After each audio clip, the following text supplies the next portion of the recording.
اللهم لولا أنت ما اهتدينا ولا تصدقنا ولا صلينا، فاغفر فداء لك ما اتقينا، ونحن عن فضلك ما استغنينا، وأنزلا سكينة علينا، وثبت الأقدام إن لاقينا، إنا إذا صيحا بنا أتينا، وبالصياح عولوا علينا، إن الأولى هم بغوا علينا، إذا أرادوا فتنة أبينا. هم لولا أنت ما اهتدينا ولا تصدقنا ولا صلينا. اپنے صحابہ کی اہمیت کو اللہ کے رسول صلی اللہ علیہ وسلم نے بعض صحابہ سے جب خطائیں ہوئی اسی وقت واضح کر دیا، جب صحابہ کے درمیان کا معاملہ یوں ہے، ہم جو کہ کیا ہیں ان کے پاؤں کے دھول کے برابر بھی نہیں ہو سکتے، ہم جا کے صحابہ پہ بات کریں گے تو پھر کیا ہوگا؟ اللہ کے رسول صلی اللہ علیہ وسلم کی زوجہ اما عائشہ پہ تہمت لگا۔ 5 ہجری کا زمانہ تھا، غزوہ بنو مستلق کا، جہاں حضرت اما عائشہ چھوٹ گئی۔ چلتے چلتے مدینہ پہنچے تو وہاں تک یہ افواہ بہت گرم ہو چکی تھی کہ صفوان بن معطل اور اما عائشہ کے درمیان نعوذ باللہ کچھ بات ہے۔ یہ آدھا دن باہر رہی ان کے ساتھ۔ اما عائشہ کہتی ہیں کہ مجھے کچھ پتا نہیں چلا، کیونکہ مدینہ آتے ہی میں غزوے کی وجہ سے جو تکلیف اٹھائی تھی بیمار ہو گئی، اور بیماری بھی ایسی بیماری رہی کہ مجھے بہت مشکل پیش آ رہی تھی، بستر سے اٹھنے کے لیے بھی میں تو بستر سے لگ ہی چکی تھی، اور میرے ہی رشتہ دار جو حضرت ابو بکر صدیق بڑے ہی اخلاق اور بڑے ہی اقربا پروری، یعنی اقربا کے لیے، رشتہ داروں کے لیے حسن سلوک کے معاملے میں بہت مشہور تھے، خاص ایک خاندان کو پورا غلہ، اناج، ماہانہ سودا، جو بھی ضرورت کی چیزیں سی سب دیا کرتے تھی، جن کا نام تھا مستح، ام مستح، ابو مستح۔ ان تمام کے گھر کو حضرت ابو بکر سنبھال رہے تھے، یہ رشتہ دار بھی پڑتے۔ تو اس حیثیت سے ام مستح ان کے پاس بیٹھی ہوئی تھی تیمارداری کے لیے اما عائشہ کے پاس، جبکہ اما عائشہ کو کچھ بچا نہیں تھا، اچھا کہ 20 دن گزر چکے تھے کہ ان پر تہمت لگ کے اللہ کے رسول پریشان تھے، ہر روز پریشان، اور اصحاب رسول اللہ سے پوچھتے کہ تم نے عائشہ میں کوئی برائی دیکھی؟ ہر صحابی کہتا کہ اللہ کے رسول عائشہ میں ہمیں کوئی برائی نہیں دیکھی، حتیٰ کہ خاص صحابہ کو بلا کے پوچھا کہ عائشہ میں تم نے کوئی برائی دیکھی؟ کہا کہ کوئی برائی نہیں دیکھی۔ ابو بکر سے پوچھا، وہ تو باب تھے، وہ کیا کہتے؟ حضرت عمر کو بلا کے پوچھا تو عمر نے کہا کہ ہم نے تو کوئی برائی نہیں دیکھی۔ بعض روایتوں میں ہے تو یہ جواب دیا کہ اللہ کے رسول آپ نے اپنی مرضی سے شادی کی اما عائشہ سے یا وحی کے حساب سے شادی کی؟ نبی کا ہر کام وحی کے مطابق ہوتا ہے۔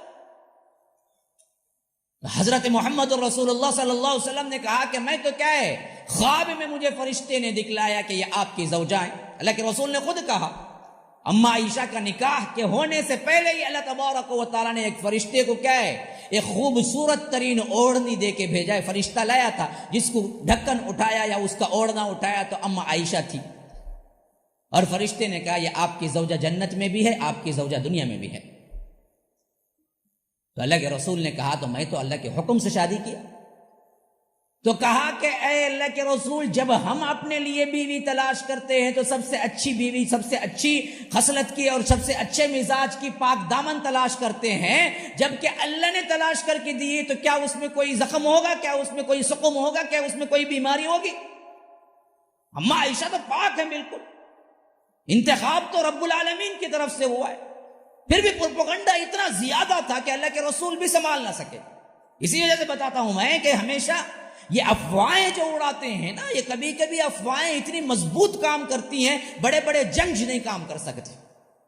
اللہ کے رسول کے اوپر اتنا افواہیں اڑی اما عائشہ کے اوپر کہ اللہ کے رسول کو وحی بھی نہیں آ رہی تھی اس سلسلے میں، تو ایک شوہر کی حیثیت سے بہت پریشان ہو چکے تھے اللہ کے رسول۔ کیا جواب دوں میں ان لوگوں؟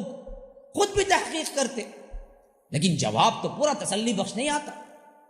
تو ایسے ہی یہاں پر حضرت محمد الرسول اللہ صلی اللہ علیہ وسلم کر رہے تھے. اما عائشہ محسوس کر رہی تھی کہ اللہ کے رسول نزدیک نہیں آ رہے، کیونکہ ان کی طبیعت بھی خراب تھی. تو اس دوران اللہ کے رسول جب بھی گھر میں آتے صرف اتنا پوچھتے، عائشہ ٹھیک ہو؟ تو مزاج بتا دیتی، پھر اللہ کے رسول اپنی جگہ چلے جاتے. حالانکہ اس سے پہلے ایسا نہیں تھا. تو اما عائشہ صرف اتنا محسوس کرتے کہ اللہ کے رسول کے مزاج میں کچھ تبدیلی ہو گئی ہے بس. لیکن انہیں معلوم نہیں تھا کہ باہر یہ پروپیگنڈا ہو رہا ہے کہ اما عائشہ کے اوپر تہمت لگی ہوئی ہے. ان کو بھی معلوم نہیں تھا. یہاں تک کہ انہیں کیا ہے، ایک مرتبہ رات کے موقع پر وہاں ٹوائلٹ وغیرہ تو نہیں ہوتے تھے جی، جانا تھا تو کیسے جانا تھا، دور دراز کیا ہے جہاں کوئی انسان نہیں ہوتا تھا وہاں جا کے آتے تھے بیت الخلا کے لیے. تو ایسے ہی رات میں جانا پڑ گیا. تو جو مستح کی اماں تھی نا وہ ساتھ میں تھی بلا کے لے جانے کے لیے، کیونکہ یہ چھوٹی بچی تھی. تو وہ دونوں جب جا کے واپس آ رہے تھے تو انہیں کیا ہے پتھر سے ٹھوکر لگی اور وہ گر گئی. گرتے ہی اچانک انہیں نکلا، اچانک ہلاک مستح. تو اماں عائشہ ٹھٹک گئی، کہا کہ عجیب بات ہے، تم اپنے بیٹے کو گالی دیتی ہو، اور بیٹا بھی وہ بیٹا جو بدری ہے. مستح بدر والے تھے، بدر میں حاضر ہوئے تھے، اور مستح ان کے بیٹے ہی تھے. ماں کی زبان سے کیا نکلا؟ ہلاک مستح. تو اماں عائشہ نے پوچھا کہ ماذا تقولین یا ام مستح، یہ مستح کی اماں آخر تمہیں کیا ہو گیا ہے کہ تم اپنے ہی بیٹے کو کیوں گالی دے رہے ہو کہ مستح ہلاک ہو جائے؟ تو انہوں نے کہا کہ پتہ نہیں تمہیں کیا ہو رہا ہے باہر. اماں عائشہ نے پوچھا کیا ہو رہا ہے؟ ارے تمہیں کچھ نہیں معلوم؟ اماں عائشہ نے مجھے تو معلوم ہی نہیں، میں آئے دن سے کیا ہے بیمار پڑی ہوں. تو انہوں نے لے جا کے پھر گھر میں جب اندر حجرے میں داخل ہوئے تب انہوں نے پوری بات سنائی کہ تمہارے اوپر صفوان بن معطل کا نام اور زنا کی تہمت لگائی جا رہی ہے. اللہ کے رسول 20 دن سے پریشان ہیں، اس وجہ سے میری زبان سے ہلاک مستح نکل گیا کہ اس میں میرا بیٹا بھی شامل ہے، اس واسطے نکل گیا. میرا بیٹا ہے، لیکن حرم نبوی پر جب الزام آئے تو میرا بیٹا کچھ نہیں ہے، اسی وجہ سے میں نے کہا کہ مستح ہلاک ہو جائے. تب جا کے اللہ کے رسول صلی اللہ علیہ وسلم کی زوجہ محترمہ اماں عائشہ کو پتا چلا کہ کیا ہو رہا ہے ان کے ساتھ. اس کے بعد کہتی ہیں کہ جب میرا رونا شروع ہوا حتیٰ کہ روتی آنکھوں میں آنسو نہیں باقی رہے، میرے آنکھیں ہی سوج گئی تھی. مسلسل 10 دن اس کے بعد سے روتی ہی رہی میں، یہاں تک کہ اللہ کے رسول آئے تو میں نے کہا کہ اللہ کے رسول میں ابا گھر جانا چاہتی ہوں، میں جانا چاہتی ہوں اپنے ہی گھر. اللہ کے رسول نے کہا اگر اچھا سمجھتی ہو تو چلی جاؤ، یہ بھی نہیں کہا کہ رک جاؤ. پھر وہ بھی درد تھا. آخر اللہ کے رسول مجھے روکے نہیں، شاید اللہ کے رسول بھی شک کر دیے مجھ پہ.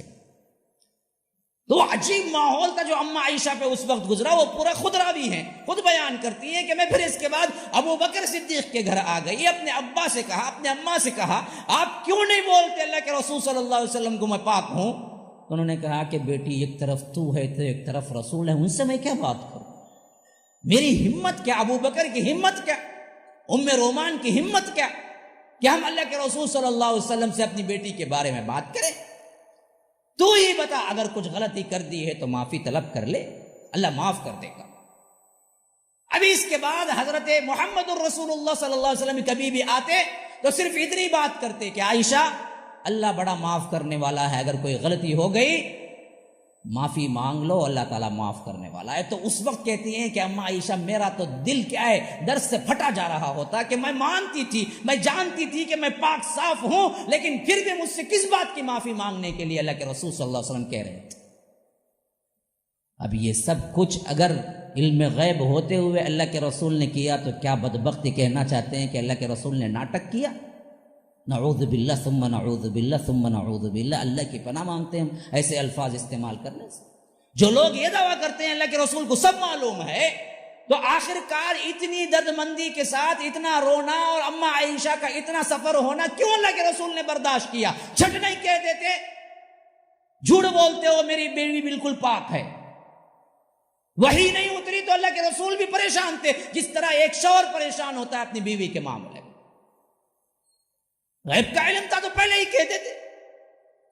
آخر 30 دن 40 دن تک ان کا رونا اور اللہ کے رسول کا پریشان ہونا کیا ناٹک تھا؟ پھر نعوذ باللہ ثم نعوذ باللہ ثم نعوذ باللہ کہتے ہوئے دل کیا ہے زبان پہ آنے لگتا ہے کہیں اللہ تعالیٰ اس پر بھی مواخذہ نہ کر لے مجھے. تو اتنی بڑی تہمت. علم غیب ہوتا تو پھر اللہ کے رسول نے یہ سب کیوں کیا؟ عائشہ کیوں روتی رہی؟ تو بات سمجھ لو وہی بات اللہ کے رسول صلی اللہ علیہ وسلم کو معلوم تھی جو بات اللہ تبارک و تعالی وحی کے ذریعے بتا دیتے تھے. جو نہیں معلوم تھی تو اس میں صرف کیا ہے ایسے ہی ٹیکل کرتے تھے جس طرح ایک عام انسان کرتا ہے. تو اما عائشہ سے انہوں نے ہمیشہ اللہ کے رسول جب بھی آتے صرف اتنا کہتے عائشہ دیکھو انسان ہے کچھ کبھی ہو جاتا ہے غلطی اگر تم سے کچھ ہو گئی تو مجھ سے کہو پرسنل میں بھی دعا کروں گا تم بھی دعا کرو اللہ معاف کرنے والا ہے. تو عائشہ کا دل پھٹے جا رہا ہوتا اس وقت رضی اللہ عنہ. وہ صرف اتنا جواب دیتی کہ اللہ بہتر جانتا ہے اللہ بہتر جانتا ہے. میں وہی کہوں گی جو یعقوب نے اپنے بیٹے کے سلسلے میں کہا تھا فصبر جمیل سب سے اچھا خوبصورت ترین کام صبر ہے میں صبر کروں گی. میں کچھ نہیں بولوں گی اللہ کے رسول اپنی صفائی میں کچھ نہیں. کبھی کبھی درد اتنا ہوتا ہے نا جی انسان کے اوپر جب کوئی تھپا لگتا ہے نا اور وہ اتنا پاک صاف ہو اور اس کے اوپر کوئی الزام لگے تو وہ کبھی کبھی اپنی صفائی میں کچھ نہیں کہتا کہ اللہ دیکھنے والا ہے بھائی. وہی حالت ام عائشہ کی تھی اس وقت. وہ اپنی صفائی میں بھی کچھ کہنے کی حیثیت سے نہیں تھی. وہ صرف اتنا کہتی تھی کہ میں صبر کروں گی. یعقوب علیہ السلام کی حالت ہی مجھ پہ تھی کہ جیسے وہ اپنے بیٹے کے غم میں رو رو کے ان کی آنکھیں سفید ہو گئی تھی کہ ویسے ہی اما عائشہ روتے روتے روتے روتے روتے ان کی آنکھیں سے آنسو آنا بند ہو چکے تھے. تو ایسی حالت میں مستہ نے لگایا یہ الزام. تو حضرت ابو بکر کو معلوم ہوا کہ میں نے جس خاندان کو پالا پوسا مال دیا ہر حیثیت سے میں کام آیا میرا رشتہ دار بھی تھا غریب بھی تھا اتنا کرنے کے باوجود میرے بیٹی کے الزام میں یہ بھی تھا تو انہوں نے قسم کھائی کہ میں اس کے بعد کچھ نہیں دوں گا اس کو. جب اللہ نے براءت نازل کر دی. اب سنو صحابہ کا درجہ سنو. صحابہ پہ کبھی لعن طعن نہ کرنا کبھی غلط نہ سوچنا کبھی بدنیتی نہ. کیوں میں آگے اب ایسے احوال بولوں گا جس میں آپ لوگوں کو ضرور بھی ضرور یہ خیال پیدا ہوگا کہ ارے صحابہ ایسے بھی کیے کہیں ان کے شان میں تنقیص نہ پیدا ہو جائے. اس وجہ سے میں پہلے ان کے عظمتوں کو بیان کر رہا ہوں تاکہ ذہن میں اچھی طرح بیٹھ جائے کہ کتنی بھی بڑی غلطی ہو صحابی صحابی ہوتا ہے غیر صحابی غیر صحابی ہوتا ہے. اس کی زندگی بھر کی عبادت صحابی کے ایک سجدے کے برابر نہیں ہو سکتی. واقعات کے طور پر تو ہم ذکر کریں گے یہ ہوا تنقید کے طور پر یہ ذکر نہیں کریں گے کہ اس سے ان کی اہمیت گر گئی یا ان کے کیا ہے شان میں نقص پیدا ہو گیا. آگے کے بہت سی باتیں وہ ہیں جن میں ہمارا خیال جا سکتا ہے. ایک عامی پہلے تاریخ اسلام پڑھتا ہے تو اس کی بھی حالت یہی ہوتی ہے. تو ان سب کو نگاہ میں رکھ کے میں پہلے بیان کر رہا ہوں کہ اس کو اچھی طرح بٹا لو ذہن میں. ایک تو ہمارے عقیدے کے مطابق صحابی معصوم نہیں ہے سوائے نبی کے. صحابی کے ہاتھوں غلطی کا صدور ہو سکتا ہے. دوسری بات اس غلطی کے صدور کی وجہ سے صحابی کے شان میں کوئی گستاخی کرنا تمہارے ایمان کا خطرہ ہے تمہارے لیے تمہارے منافقت کی نشانی بن جائے گا. برائے تاریخ ہم ذکر کریں گے یہ ہوا نتیجہ نہیں نکالیں گے یہ صحیح تھے یہ غلط تھے ان کی نیت خراب تھی ان کی نیت صحیح تھی یہ کہنے کے کسی کے لیے اجازت نہیں ہے. تو یہاں دیکھو کتنی بڑی غلطی ہو گئی. اما عائشہ اور صدیق اکبر نے جس خاندان کو پالا پوسا وہی خاندان کا ایک شخص مستہ اور بدری صحابی ہیں ان کے خلاف میں اور ان کے زنا کی تہمت میں آگے بڑھ چڑھ کے حصہ لے رہے ہیں. اب اما عائشہ کہتی ہیں وقت گزرتا رہا اور اللہ کے رسول صلی اللہ علیہ وسلم کے آنے میں بھی ذرا دیر ہو جاتی تھی. یعنی جب اللہ کے رسول کے گھر سے اما عائشہ اپنے گھر کو آئی تو دیکھنے کے لیے دن میں 1-2 مرتبہ آ جاتے یا 2 دن میں 1 مرتبہ. لیکن ذرا دن زیادہ ہونے لگے تو اللہ کے رسول بھی بہت کم آنے لگے. پھر درد کی شدت سے اما عائشہ کا دل پھٹا جا رہا ہوتا اس وقت. تو آخر ایسی ہی حالت میں ایک مرتبہ اللہ کے رسول صلی اللہ علیہ وسلم آئے ہوئے تھے.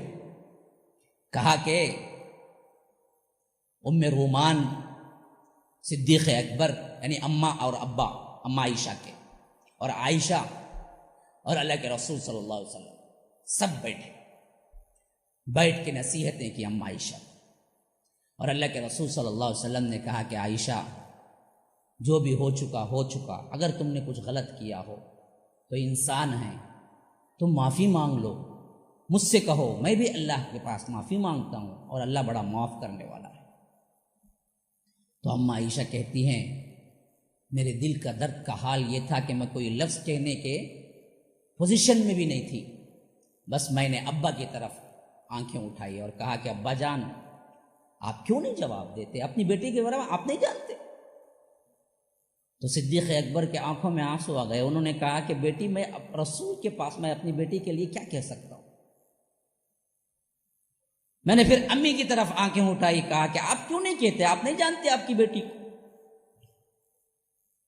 ام رومان نے کہا کہ بیٹی اللہ کے رسول کے خلاف ہم کیا بول سکتے ہیں؟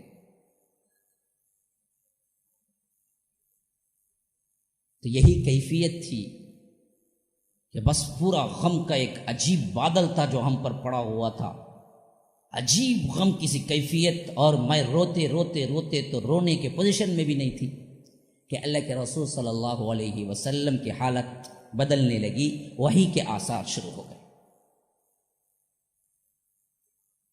ابا بھی پہچان لی، اماں بھی پہچان لی، اماں عائشہ بھی پہچان لی. اب یہ وحی کے آثار ہیں. کہتی ہیں کہ میرا دل دھڑکنے لگا، اوپر سے کیا فیصلہ آتا ہے، لیکن میں اچھی طرح جانتی جو بھی آئے گا وہ میرے فیور میں آئے گا، کیونکہ میں جو تھی وہ میں خود جانتی تھی. لیکن ادھر ابا کی حالت دیکھو، اماں کی حالت دیکھو تو ایسے پریشان تھے جیسے کاٹو تو لہو نہیں. یعنی صدیق اکبر اور ام رومان سوچ رہی تھی پتہ نہیں وحی کا کیا فیصلہ آ جائے. اور میں اپنے بارے میں سب سے زیادہ کچھ سوچا تھا، تو اتنا سوچا تھا کہ اللہ تبارک و تعالی اشارے کے ذریعے اللہ کے رسول کو بتا دے گا، یعنی قرآن اتار دے گا. یہ تو میں نے کبھی نہیں سوچا میری فضیلت میں صرف اتنا سوچا تھا کہ اللہ کے رسول کو اشارے کے طور پہ بتا دے گا کہ میں پاک ہوں. بس اتنا ہی میں نے اپنے آپ کو اتنا ہی اونچا سمجھا تھا کہ اللہ تبارک و تعالی ضرور اپنے رسول کو کوئی اشارہ دے دے. لیکن جب وحی کے آثار ختم ہوئے تو اللہ کے رسول صلی اللہ علیہ وسلم کا چہرہ کھل اٹھا اور کہا کہ خوشخبری ہے آپ لوگوں کے لیے. پھر پڑھا 10 آیتیں سورہ نور کی جس میں کہا گیا تھا کہ یہ بالکل پاک ہیں. اور پہلی ہی مرتبہ تم نے سنا اماں عائشہ پہ تہمت، اسی وقت تم نے کیوں نہیں کہہ دیا کہ یہ بہت بڑا بہتان ہے؟ لولا اذ سمعتموه ظن المؤمنین والمؤمنات بانفسهم خیرا وقالوا هذا افک مبین لولا جاءوا علیہ باربعۃ شہداء فاذا لم یأتوا بالشہداء فاولئک عند اللہ هم الظالمون.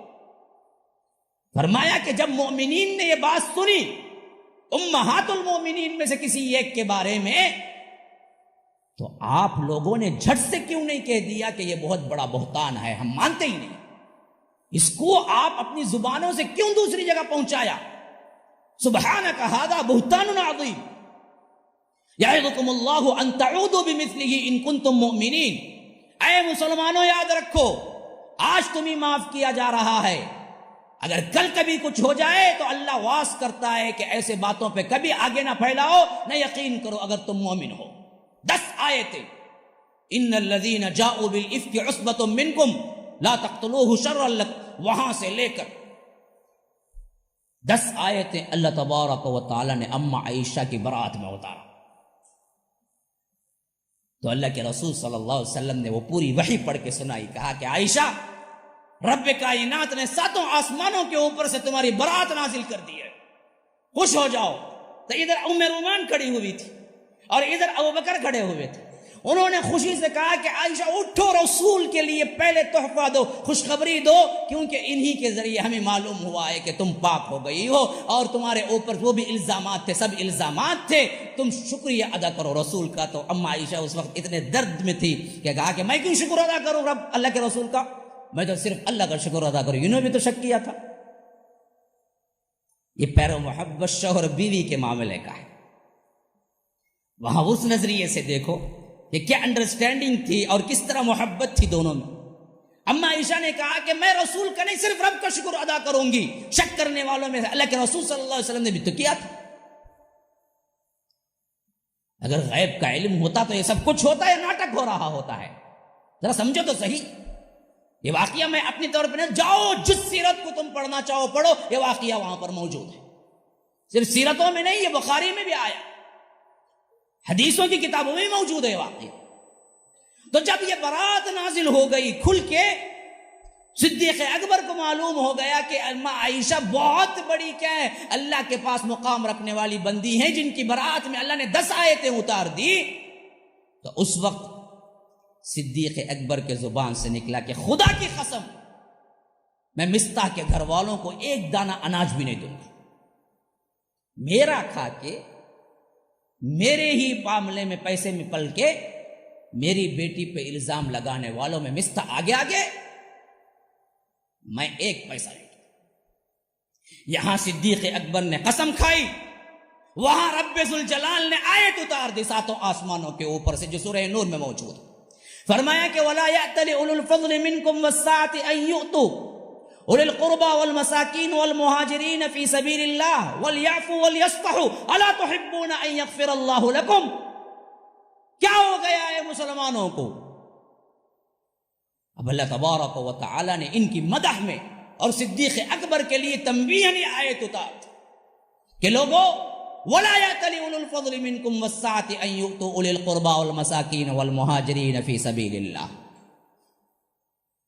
مہاجرین، اللہ کی راہ میں نکلنے والے صحابی، ایسے لوگوں پر خرچ کرتے ہوئے کچھ غلطیاں ہو گئی تو یہ لوگ کیوں قسم کھا کے روک لیتے ہیں؟ کیوں نہیں معاف کر دیتے ان لوگوں کو؟ کیا تمہیں پسند نہیں کہ اللہ تم کو معاف کرے؟ الا تحبون ان یغفر اللہ لکم.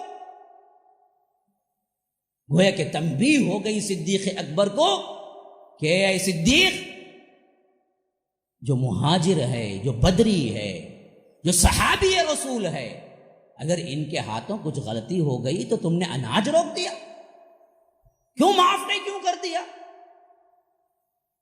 میرے رسول کا صحابی ہے، بدری ہے، تم یہ کیوں نہ کہا کہ چلو غلطی ہو گئی مستہ سے میں دے دوں گا، بلکہ تم نے تو اناج کو روک لیا. کیا تم پسند نہیں کرتے؟ الا تحبون ان یغفر اللہ لکم، تمہاری غلطیوں کو بھی اللہ معاف کرتا رہے. اگر تمہارے غلطیوں کو اللہ معاف کرتا رہے تو تم بھی کیا ہے، میرے رسول کے صحابہ کی غلطیوں کو معاف کر دیا. جب یہ آیت اتری، صدیق اکبر نے ہاتھ اٹھا دیا، کہا کہ اللہ غلطی ہو گئی ہے، غلطی ہو گئی. ہاں میں پسند کرتا ہوں تو مجھے معاف کرتا رہے، تو مجھے معاف کرتا رہے، تو مجھے معاف کرتا رہے. اللہ میرے ہاتھ سے غلطی ہو گئی. اعلان کیا کہ جتنا میں مستح کو دیا کرتا تھا اس سے دگنا دوں گا اس کے بعد سے. تو غلطی تو مستح سے بھی ہوئی تھی، غلطی تو حاطب ابن ابی بلتہ سے بھی ہوئی تھی. تو اس کا مطلب یہ ہوگا کہ ہم ان غلطیوں کو رکھ کے ان پر ریمارک کریں، ان پر ہم کیا الزام لگائیں، ان پر ہم ان کے شان کی گستاخی میں کلمات کہیں. جب یہ معمولی صحابہ بنسبت حضرت عثمان غنی کے اتنے فضیلت والے تھے کہ ان کی مدح میں قرآن کی آیتیں اتر گئی، تو حضرت عثمان بن عفان نے اپنے دور خلافت میں کچھ اپنے اجتہادی مسائل میں کچھ غلطیاں کی ہیں، جس کو اللہ تبارک و تعالی نے معاف کر دیا یا ان کو اس پر ثواب بھی دے گا. اس کو لے کے آج ہم گفتگو کریں کہ عثمان نے یوں کیا یہ غلطی، یوں کیا یہ غلطی، یوں کیا یہ غلطی. واقعتاً صحیح تھا، ان کا قتل جائز ہی تھا، اچھا ہی ہوا، قتل ہونے سے کیا ہے حضرت علی بنے. یہ بولنا کتنی بڑی گستاخی ہے، جو کہ آج بے باکی سے ہم امت کے اندر سنیوں نے بھی تبصرہ کیا ہے. کیونکہ آپ لوگوں نے کتابیں نہیں پڑھی ہوں گی، آپ کو پتہ نہیں ہوگا، ورنہ تو کیا ہے اس معاملے میں سنی بھی برابر ہیں، شیعہ بھی برابر ہیں، خوارج بھی برابر ہیں، جنہوں نے حضرت عثمان کی زندگی اور سیرت کو داغدار بنانے میں بڑی لمبی کوششیں کی. تو مسلمانوں، اصحاب رسول اللہ صلی اللہ علیہ وسلم کی عظمت کو پہچانو کہ اصحاب رسول اللہ صلی اللہ علیہ وسلم کے معاملے میں اسلاف کا تمام متفقہ فیصلہ یہی ہے کہ اگر تم ان کے مشاجرات، ان کے جھگڑوں کے معاملے میں تمہارے پاس روایات پہنچے تو تمہیں کوئی حکم نہیں لگانا ہے، خاموشی اختیار کر کے کہنا ہے کہ انہوں نے جو بھی کیا اجتہادی غلطی سے کیا، اور اجتہاد کرنے والے کو اگر غلطی بھی کیا تو اللہ ایک ثواب دینے والا ہے، صحیح کیا تو 2 ثواب ملیں گے، تو کوئی گناہ نہیں ہے ان کی صحابیت میں کوئی شان تنقیص کا لفظ استعمال نہیں کر سکتے۔ تو اب آئیے اس سلسلے کو جب ذہن میں اچھی طرح بٹھا لیں گے تو میں آپ کو آگے لے کے چلوں گا کہ 34ویں ہجری میں، اور خاص کر کیا ہے 24ویں خلافت راشدہ کے ساتھ جب حضرت عثمان پر پے در پے الزامات کا سلسلہ شروع ہوا، کوئی کہتا تھا کہ آپ کے گورنر برابر نہیں، کوئی کہتا تھا کہ اقربا پروری کیے، کوئی کہتا تھا کہ آپ اپنے گورنروں کو بہت چھوٹ دے چکے ہیں، کوئی کہتا تھا فلاں، کوئی کہتا تھا فلاں، تو اس میں سب سے بڑا اہم کردار تو وہ کر رہا تھا جو زنادقہ تھا، زندیق تھا، کافر تھا، فتنہ باز طبقہ تھا، منافق تھا، یہودی تھا جو کہ مسلمان بن کے آیا تھا، عبداللہ ابن سبا۔ اس کا معاملہ تھا جو وہ جوڑ رہا تھا، ایک کے بعد دیگرے، ایک کے بعد دیگرے، ایک کے بعد دیگرے، یہاں تک کہ یہ معاملہ بڑا تو حضرت عثمان غنی نے اعلان کر دیا کہ بھائی اس سال کے حج میں تمام گورنر اور جن جن کو جو شکایت ہے وہ سب مل کے حج کے موقع پر آ جائیں، میں بالمشافہ ان سب سے بات کروں گا۔ آخر میں پوچھنا چاہتا ہوں کہ کیوں، کیا کر رہے ہو تم لوگ، آخر غلطی کہاں؟ اب یہ موقع سب سے بہترین تھا حالات کو سلجھانے کے لیے، حالات کو ختم کرنے کے لیے، لیکن ہوا یہ کہ جو شر پسند ہے وہ جانتے تھے سیدھا مکہ جائیں گے، وہاں پر 2 بدو ملاقات ہوگی حضرت عثمان سے، ہر وہ امیر وہ گورنر وہاں ہوگا جن کے خلاف ہم لائے ہوئے ہیں، تو ہماری باتوں کو جیسے ہی ہم کہیں گے حضرت عثمان ہر ایک کا صحیح جواب دیں گے، اور ہمارے پاس کوئی ٹھوس ثبوت نہیں ہے، تو اگر ہم گئے تو ہماری بات نہیں چلے گی۔ بدبختوں نے میں کوئی کسی نے جو کہ کیا الزام اٹھایا تھا، مکہ نہیں گیا بلکہ الٹا مدینہ پہنچ گیا، جبکہ وہاں پر صحابات بھی کم تھے، اور اللہ کے رسول صلی اللہ علیہ وسلم کے خلیفہ راشد حضرت عثمان بھی حج میں وہاں پر تھے، مدینے میں نہیں تھے۔ اور ہوا یہ کہ گورنر جتنے بھی تھے اور بڑے بڑے علاقے کے، وہ سب کے سب مکہ پہنچے۔ اب عرفات کے میدان میں اعلان ہوا کہ بھائی گورنروں سے جو جو شکایات کر رہے ہیں، کہاں ہیں وہ لوگ، آؤ ہم آپ کے لیے کیا ہیں، جو جو آپ پوچھ رہے ہیں اس کے جوابات دینے کے لیے تیار ہیں۔ تو پورا عرفات میں سے کوئی اٹھنے والا نہیں تھا، کیونکہ آیا ہی نہیں، وہ مسئلے کو سالو ہی کرنا نہیں چاہتے۔ اچھی طرح یاد رکھو، مسئلے اٹھنا اپنوں میں بھی غلط نہیں ہے، انسان ہے تو اٹھیں گے، خواہ وہ خاندان کے ہوں، خواہ وہ آرگنائزیشنز کے ہوں، خواہ وہ اپنے مسائل ہوں، خواہ وہ کمیٹی کے مسائل۔ مسائل کا اٹھنا فرشتے نہیں ہیں کہ ہمارے اندر مسائل ہی نہ اٹھے، مسائل اٹھتے ہیں، اچھے سے اٹھتے ہیں، تقوی زاہدوں سے بھی اٹھتے ہیں، تقوی دار لوگوں میں بھی پرابلمز ہو جاتے ہیں۔ اس کا حل کیا ہے؟ اگر حل طلب مسئلہ ہے اور حل کرنا ہی چاہتے ہیں دونوں فریق، تو اس کا ایک ہی حل ہے کہ بالمشافہ بیٹھ کے بات کر لو، بھائی مسئلہ کیا ہے تم کیا شکایت ہو جو میرے اوپر رکھتے ہو، میں اس کی صفائی پیش کر دوں۔ آج ہمارے آرگنائزیشنز میں، آج ہمارے پرابلمز میں، کہ وہ نجی مسئلہ ہو، خاندانی ہو، یہ کام نہیں کرتا۔ کیوں؟ چور ہوتے ہیں بس۔ دونوں اگر حق پسند ہو، ملنے والے ہوں، تو بیٹھتے 5 منٹ میں مسئلہ سالو ہو جاتا، لیکن کیا نہیں کرتے، بالمشافہ نہیں بیٹھتے، الٹا کیا کرتے، اور لوگوں کو اپنے گروپ میں جمانے کے لیے الٹی باتیں، افواہیں پھیلا کے اور جماتے رہتے۔ تمہیں میری پارٹی، تمہیں میری پارٹی، مل بیٹھ کے تصفیہ کرنے کے لیے تیار ہی نہیں ہوتے۔ کبھی آپ بلاؤ نا کہ چلو بھائی جھگڑے ہیں، مل بیٹھ کے تصفیہ، ہمیں نہیں آتے جی اس کے پاس سے، اس کی صورت بھی دیکھنا نہیں چاہتے۔ ارے تب تو تم اندر دال میں کالا ہے، تمہارے پاس غلطی کچھ ہے جو سیدھا بیٹھ کے بات نہیں کرنا چاہتے، ورنہ اگر ملنے کا اتفاق ہوتا آتے۔ یہی سلوشن ہے اصل میں۔ اس واقعے سے آپ سبق لیں اچھی طرح، چھوٹا سا چھوٹا خاندانی مسئلہ کیوں نہ ہو، بڑا سے بڑا آرگنائزیشنز کے بڑے بڑے مسائل کیوں نہ ہو، مسئلے اٹھنا غیر معمولی بات نہیں ہے، بلکہ مسئلے اٹھنا بہت ضروری ہے۔ 4 افراد ملیں گے تو ضرور مسئلے اٹھیں گے ہی، وہ غلط نہیں ہے۔ ان مسئلوں کو سالو کرنے کے لیے دونوں فریق نہ بیٹھنا سب سے بڑا مسئلہ ہے. خواہ شادی بیاہ کا مسئلہ ہو، زوجین کا مسئلہ ہو، خاندانی مسئلہ ہو، افراد کا مسئلہ ہو، کمیٹی کا مسئلہ ہو، جماعت کا مسئلہ ہو، آرگنائزیشن کا مسئلہ ہو، تمہارے بزنس پارٹنر کا مسئلہ ہو، سمجھ لو، یاد رکھو، جب تک بالمشافہ ایک دوسرے کو آنکھ میں آنکھ ڈال کے بات کر کے بات سلجھا لیتے، مسئلہ ختم. میاں بیوی میں پرابلم آیا، بیٹھو دونوں مل کے، ان کے دو کو بلاؤ، کسی بڑے کو، ان کے دو کو بلاؤ کسی بڑے کو، یا ان کے ایک کو بلاؤ کسی بڑے کو، ان کے ایک کو بلاؤ کسی بڑے کو، 2-3 افراد مل بیٹھے. کیا مسئلہ ہے تمہیں؟ شوہر سے رہنا نہیں چاہتی تو شوہر کیا غلطی ہے؟ شوہر کہتا ہے بیوی پر ہے تو بیوی کی کیا غلطی ہے؟ بالمشافہ بات کرو، بات طے کرو، وہیں پر معاملہ سلجھ جائے گا. یا تو مل کے رہنا ہے تو مل کے رہو، یا ملنا نہیں ہے تو تمہیں کیا ہے، یا تو خلا کا آپشن ہے، طلاق کا آپشن ہے، جو چاہے کرو، اپنی اپنی زندگی میں خوش رہو. تمہیں اللہ تعالیٰ تمہارے مزاج کا کوئی مرد دے دے گا، تمہیں اللہ تعالیٰ تمہاری مزاج کی کوئی عورت دے دے گا. وَإِن يَتَفَرَّقَا يُغْنِ اللَّهُ كُلًّا مِّن سَعَتِهِ. تمہارا دور ہونا ہی اچھا ہے تو اچھے ہے کہ تم دور ہی ہو جاؤ، اللہ دونوں کو ان کے مقابلے میں برابر دے دے گا. اللہ خود کہتا ہے. جب دیکھو کہ چلتی نہیں ہے یہ میاں بیوی کی گاڑی، ہمیشہ چک چک چک چک ہی رہتا ہے، بچوں کی تربیت خراب ہوتی ہے، تو اللہ کہتا ہے اس میں اگر تم الگ ہونا چاہو تو الگ ہو جاؤ، یہ اچھا ہے تمہارے واسطے. خامخواہ ایک ہی چھت تلے رکھ کے 10 سال سے انہیں اس کے کمرے میں گیا نہیں، انہیں اسے کمرے میں گئی نہیں. کیا جس پھر شادی، کائی کی بیوی، کائی کا شوہر، کہاں انصاف، کہاں شریعت کہتی ہے؟ شریعت تو صرف یہ کہتی ہے کہ للذین یعلون من نسائہم تربص 4 اشہر.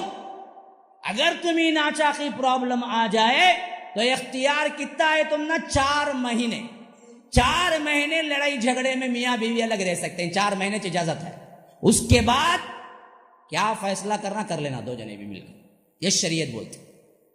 کیونکہ 4 مہینے وہ مدت ہے جس میں بیوی یا کوئی بھی انسان ایک دوسرے کے بغیر رہ لے سکتے ہیں.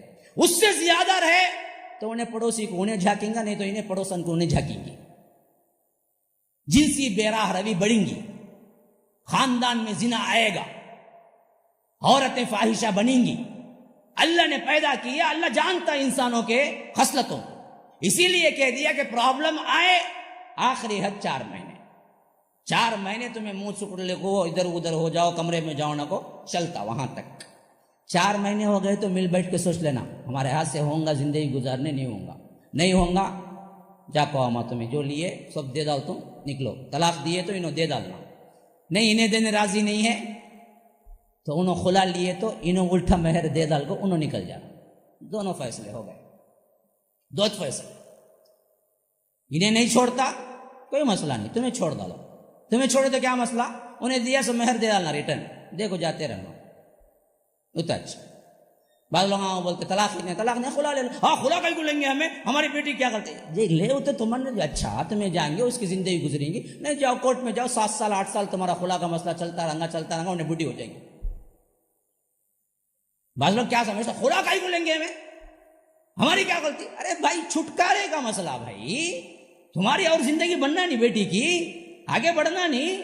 اس میں کائی کی نیک نامی میں بدنامی کا مسئلہ آ گیا، اس میں بے عزتی کا مسئلہ آ گیا، وہ نہیں دیتا تم لے لو، کہیں شادی کر دو، اچھی زندگی شروع ہو جائے گی پھر اس کی.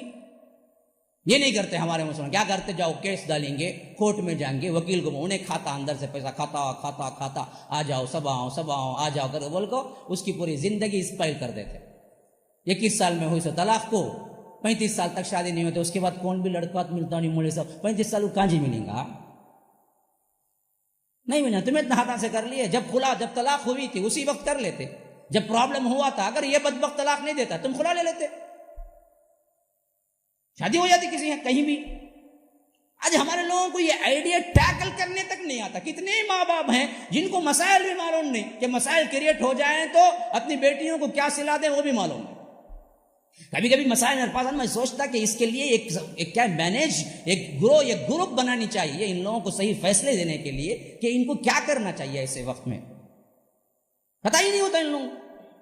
بیٹیاں جن لیے بڑی کر لیے، شادی کر کے بھی دے دی، لیکن مسائل معلوم نہیں کیسے حل کرنا.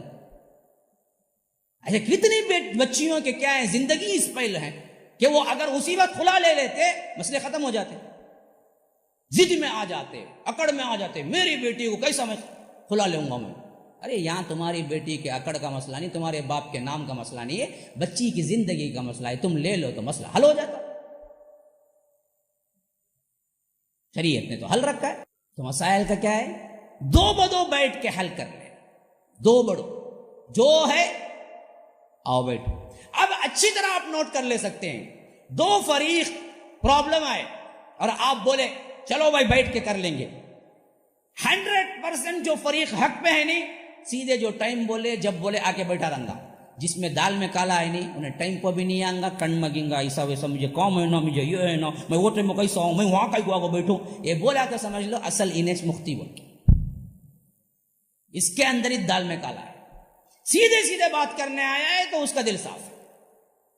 یہی حال ہوا تھا یہاں پر جب حضرت عثمان کے دل میں کچھ نہیں تھا اور وہ اچھا ہی کرنا چاہتے تھے کہ اتنا غلط بولنے کے باوجود بھی وہ چاہتے تھے کہ یہ لوگ کیا مانگے میں ان کو دے کے کیا ہے ان کے مسائل کو حل کروں گا.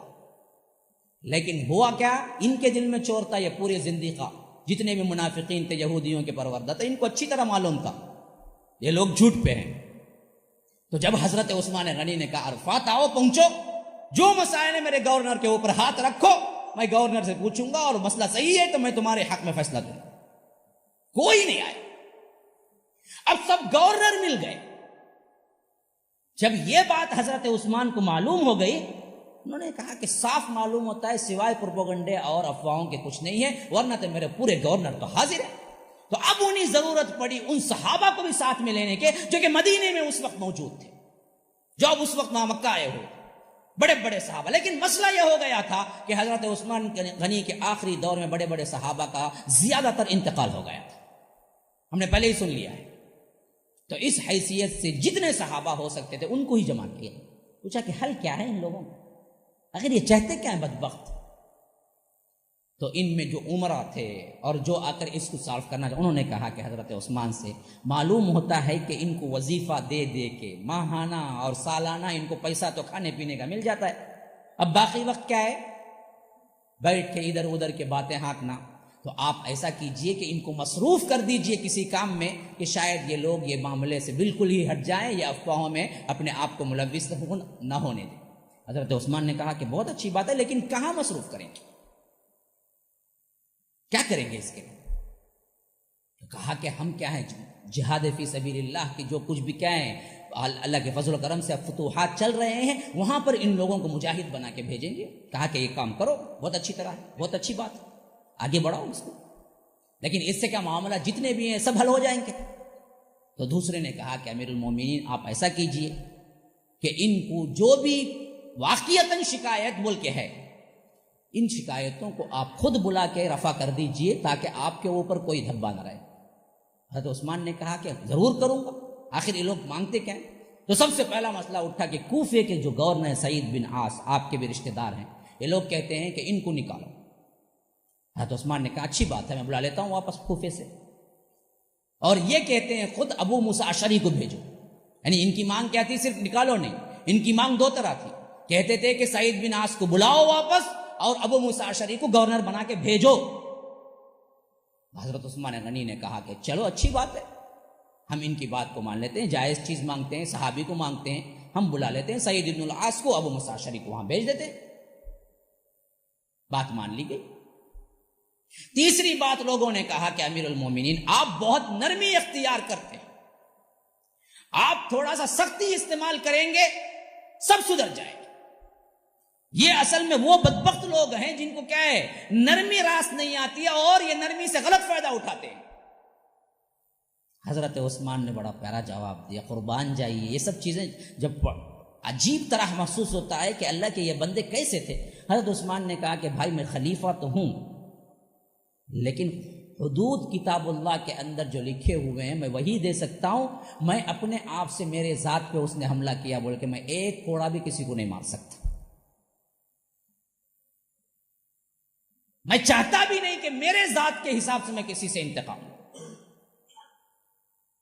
ابھی یہ لوگ افواہیں اڑا رہے ہیں اور افواہ کون اڑا رہا ہے پرٹیکولر بھی معلوم نہیں ہے.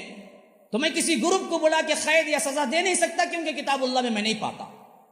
ہاں چوری کیا ہے ہاتھ کاٹنا کتاب اللہ میں موجود ہے وہ کروں گا، زنا کیا ہے رجم کرنا یہ کتاب اللہ میں موجود ہے میں کروں گا، لیکن میرے ذات پہ حملہ کر رہا ہے، مجھے برا بھلا کہہ رہا ہے، میرے اوپر تان تشنیع کر رہا ہے، میں اس کے لیے سزا کہاں سے دوں؟ میں اپنی ذات پہ کوئی سزا دینا نہیں چاہتا، خون کا ایک خطرہ بھی میری وجہ سے گرنا میں پسند نہیں کرتا، حتیٰ کہ لوگ مجھے قتل کرنے پہ آئے تو میں پیش کر دوں گا، لیکن میں ہاتھ نہیں اٹھاؤں۔